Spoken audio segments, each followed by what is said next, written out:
आई बच्चों, यह पुस्तक क्लास 9 की एनसीईआरटी की पुस्तक है।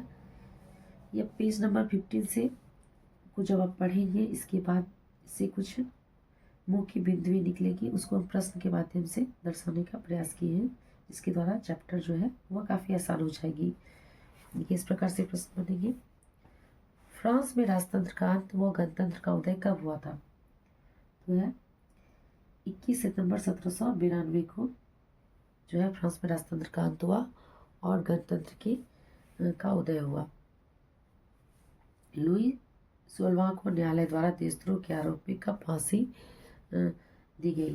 तो 21 जनवरी 1793 को प्लेस डी लॉ कॉन्कॉर्ड में उनको फांसी दी गई देशद्रोह के आरोप में, क्योंकि वह जो थे उनकी गतिविधियां जो है देश के हितों के विरुद्ध थी।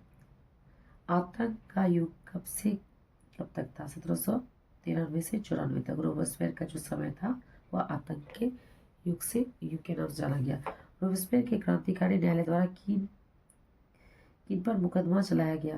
गणतंत्र के शत्रु। रोबेस्पियर की नज़र में जो गणतंत्र के शत्रु होते थे उन पर क्रांतिकारी न्यायालय द्वारा मुकदमा चलाया जाता था और उनको गिलोटिन पर कटवा दिया जाता था, गिलोटिन से कटवा दिया जाता था। तो उनके अनुसार गणतंत्र के शत्रु जो होते थे कौन कौन थे? कुलीन एवं पादरी जो थे वो गणतंत्र के शत्रु थे। दूसरा है अन्य राजनीतिक दलों के सदस्य, जो उनके राजनीतिक दल के नहीं थे वे सदस्य जो थे गणतंत्र के शत्रु थे। रोबेस्पियर की कार्यशैली से असंतुष्ट लोग। अब जो लोग उनके कार्यशैली से असंतुष्ट होते थे वह भी गणतंत्र के शत्रु थे, उन पर भी वो मुकदमा चला सकते थे।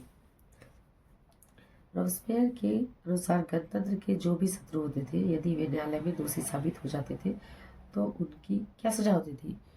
तो ऐसा था कि जो उनके क्रांतिकारी न्यायालय में अपराधी साबित हो जाते थे तो उनके लिए एक ही सजा थी, उन्हें गिलेटिन पर चढ़ाकर उनका सिर कलम कर दिया जाता था।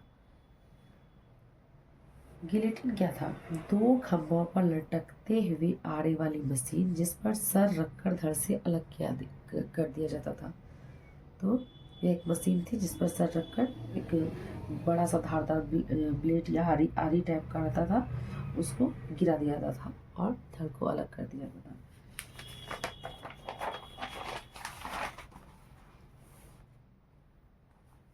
गिलेटिन के आविष्कारक कौन थे? तो डॉक्टर गिलेटिन गिलेटिन के आविष्कारक थे। रोबेस्पियर के प्रमुख कार्य क्या क्या है?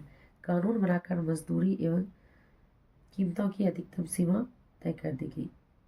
जो एक उस नेशनल असेंबली के समय में जो लुई 16वां के टाइम में जो विद्रोह हुआ था उसका मुख्य कारण था कि चीज़ों की बढ़ती दाम, और रोटी की दामें बढ़ गई थी और जिस वजह से विद्रोह हुआ था।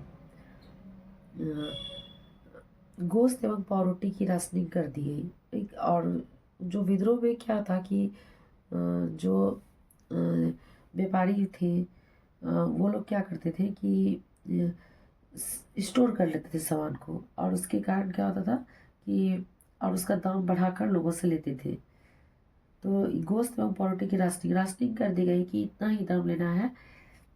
तो यह रोबेस्पियर के अच्छे कामों में से थे। किसानों द्वारा अनाज को शहर ले जाकर तय कीमत पर बेचने के लिए बाध्य कर देना। किसान जो थे अनाज को शहर ले जाते थे और जो फिक्स दाम थी उसी पर वो बेच सकते थे। रोबेस्पियर ने सभी के लिए सफ़ेद आटे की रोटी बंद कर कौन सी रोटी खाना अनिवार्य कर दिया है? चाहे किसी भी वर्ग के लोग हैं वह सफ़ेद आटे की रोटी, शायद मैदा ही होगा, उसको बंद करके एक प्रकार की रोटी, समता रोटी थी, उसको खाना अनिवार्य कर दिया गया। परंपरागत मोंस्यूर महाशय एवं मदाम महोदया के स्थान पर किस शब्द का प्रयोग किया जाने लगा? मोंस्यूर एवं मदाम के स्थान पर क्रमशः सितोयन एवं सितोइन का प्रयोग किया जाने लगा। चर्चों को बंद कर उसके स्थान पर क्या बनाया गया? बैरक या दफ्तर बनाया गया। रोबेस्पियर को कब दोषी ठहराया गया और उससे गिलेटिन पर कब चढ़ा दिया गया? जुलाई 1794 में